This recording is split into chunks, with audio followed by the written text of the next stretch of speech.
जिनके घर जलाए जा रहे हैं लंका में, जिनको मारा जा रहा है लंका में, जिनको नष्ट किया जा रहा है लंका में, वही लोग जब हनुमान जी महाराज जी को देखते हैं तो कहते हैं हम जो कहा यह कपि नहीं होई, वानर रूप धरे सुर कोई।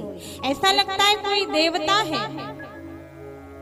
तो दोनों की यात्रा में देखने का भाव बदला क्यों? उसमें राक्षस क्यों देखे गए और इस लंका की यात्रा में देवता क्यों देखे गए? तो समझिएगा, बड़े ध्यान से सुनेंगे तो बड़ी प्यारी बात जीवन के लिए समझ में आएगी। अंतर क्यों हो गया भाव का? अंतर इसलिए हुआ कि जब हम लोग यात्रा करते हैं तो हम लोग भारतीय संस्कृति को भूल जाते हैं। हमारी भारतीय संस्कृति कहती है, संत लोग कहते हैं कि जब भी यात्रा प्रारंभ करो तो 3 काम कर लो। यदि भारतीय संस्कृति से परिपूरित यात्रा करते हो तो कार्य आप कुछ भी करो, लेकिन देखने वालों का नजरिया आपके प्रति अच्छा रहेगा। आप सदैव सफल होके आओगे। और यदि आपने भारतीय संस्कृति का पालन करते हुए यात्रा प्रारंभ नहीं की तो कार्य आप चाहे जितना अच्छा कर लो, देखने वालों का नजरिया आपके प्रति ठीक नहीं रहेगा और यात्रा भी आपकी सफल नहीं होगी। कोई ना कोई बाधा जरूर आ जाएगी। तो भारतीय संस्कृति से भरी यात्रा करोगे तो सफल होगी, सार्थक होगी, देखने वालों का नजरिया आपके प्रति अच्छा होगा। और भारतीय संस्कृति से परिपूरित यात्रा नहीं करोगे तो कार्य चाहे जैसा करो, देखने वालों का नजरिया आपके प्रति बदल जाएगा और यात्रा में भी बहुत सारी दिक्कतें आएंगी और यात्रा भी पूरी नहीं होगी।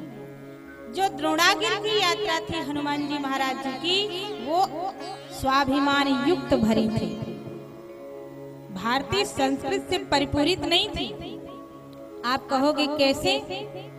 जैसे ही सजीवन बूटी लेने जाने के लिए हनुमान जी महाराज प्रस्थान करने ही वाले थे तो भगवान का स्मरण तो करते हैं, लेकिन अपने बल का स्मरण करते हैं।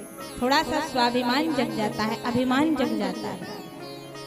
राम चरण सर सिज उर राखी, लेकिन चला प्रभंजन सुत बल भागी। अपने बल का वर्णन करके जा रहे हैं। अरे क्यों चिंता कर रहे हो? खौलते हुए सरसों के तेल में, खौलते हुए सरसों के तेल में एक सरसों को, एक दाने को चटकने में जितना समय लगता है, उतने ही समय में मैं तुरंत भैया लक्ष्मण जी के लिए सजीवन बूटी लेके आ जाऊंगा। आप लोग चिंता मत करो। चला प्रभंजन सुत बल भागी। रघुनंदन राम जी ने मन में विचार किया, अच्छा इतना बड़ा अभिमान आपको आ गया है कि आप इतनी जल्दी ले आओगे। चिंता नहीं करो, आपसे ज्यादा बलशाली कोई अयोध्या में बैठा हुआ है, पहले उसका सामना करके आओ। इसलिए जानबूझ करके राम जी ने ऐसी कुछ लीला किया जिसके कारण भरत भैया के द्वारा सीधे अयोध्या में आ गए। और फिर जानते हो फिर अयोध्या से कैसे पहुंचे? रामादल में भरत भैया जी के बाणों पर चढ़ करके गए।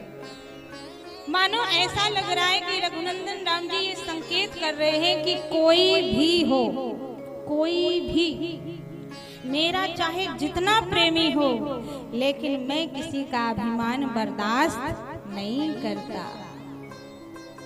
अभिमान का हनन तो करूंगा।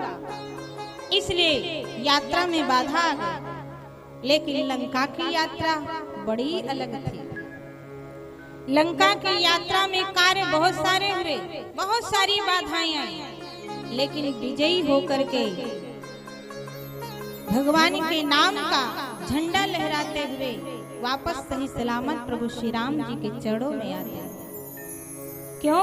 क्योंकि लंका की जो यात्रा थी वो भारतीय संस्कृति से परिपूरित यात्रा थी।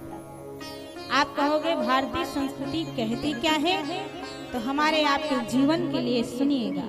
हनुमान जी महाराज जी की कथाएं बहुत सुनी होंगी, लेकिन सिर्फ कथा सुनना जरूरी नहीं है, अच्छी बात नहीं है। कथा सुन के अपने जीवन में कुछ उतारना भी जरूरी है। भारतीय संस्कृति क्या कहती है? 3 काम कर लोगे तो यात्रा सफल रहेगी। कौन सा काम? पहला काम, अपने परिवार में बड़े बुजुर्गों के बीच में बैठ के सलाह ले लो। कोई करता है?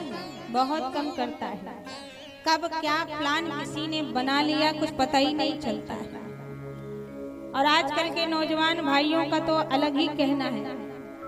अगर जाने लगे और पिताजी ने जरा पूछ दिया, बेटा कहाँ जा रहे हो, बस पूछ भर दे, बढ़िया सूटेड बूटेड हैटेड सिंगरेटेड कोटेड बन के बढ़िया परफ्यूम डाल के, और जैसे ही निकल रहे हो पिताजी की नजर पड़ जाए, पिताजी पूछ ले बेटा कहाँ जा रहे हो, तो फिर ऐसे लाल लाल आंखें करके घूम के मुड़ के बोलेंगे, अरे आपने पूरा सब माहौल खराब कर दिया, दिमाग खराब कर दिया, जा रहा हूँ थोड़ी देर में आ रहा हूँ, कोई जरूरी बार बार हर चीज बताऊं? अब जरा विचार करें, क्या ऐसे लोगों की यात्रा सही होती है? क्या ऐसे लोग समाज में पूजे जाते हैं? क्या ऐसे लोगों को देखने वाले लोग देवता समझेंगे? नहीं समझेंगे। इसलिए कार्य ऐसा करो कि देखने वालों का नजरिया आपके प्रति बदल जाए, जैसे हनुमान जी के प्रति बदल गया। हम जो कहा यह कपि नहीं होई, वानर रूप धरे सुर कोई। राक्षसों ने हनुमान जी महाराज जी को देवता के रूप में देखा। क्यों? क्योंकि भारतीय संस्कृति का पालन किया। भारतीय संस्कृति 3 काम कहती है। पहला, परिवार में बैठ के सलाह ले लो। दूसरा काम, अपने बड़ों को प्रणाम करके, बराबर वालों को अभिवादन करके, छोटों को प्यार स्नेह दे करके चलो। और तीसरा, सबसे महत्वपूर्ण काम, अपने आराध्य देवता परमात्मा का स्मरण करके चलो। ये 3 काम कर लीजिए। कल क्या करना है, परसों क्या करना है, पहले बैठ के सलाह लीजिए, जाते समय प्रणाम करिए और भगवान का स्मरण करिए। जो व्यक्ति ये 3 काम कर लेता है, कितनी भी बाधाएं यात्रा में क्यों ना आए, वो सदैव सफल होके ही वापस आता है।